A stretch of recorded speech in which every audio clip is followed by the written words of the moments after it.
চলো বন্ধুরা, আজকে তোমাদের সাথে একটা জিনিস শেয়ার করি।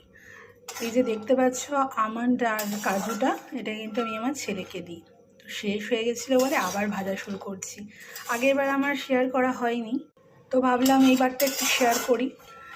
এই আমন্ড আর কাজুটাকে না আমি একসাথে এরকম রোস্ট করে তারপর পেস্ট করে রেখে দিই, গুঁড়ো করে।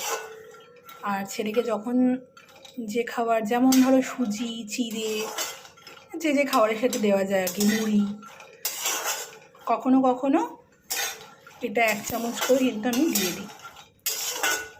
আর তোমরা তো জানোই যে এই বাদামগুলো খাওয়াটা কতটা উপকারী। তবে হ্যাঁ, দেখতে হবে বাচ্চার যদি গ্যাস হয় তাহলে কিন্তু দেওয়া যাবে না। তোমরাও করো নিশ্চয়ই এরকম। দেখো, এগুলো আমার ভাজা কমপ্লিট। আমি কিন্তু একটা প্লেটে এটা ঠান্ডা করতে দিয়েছি, তারপর করব গুঁড়ো। তো দেখো, আমি কিন্তু এগুলো ঠান্ডা হয়ে যাওয়ার পর মিক্সির জারে দিয়ে দিয়েছি। অ্যান্ড এটাকে আমি এখন গুঁড়ো করে নেব।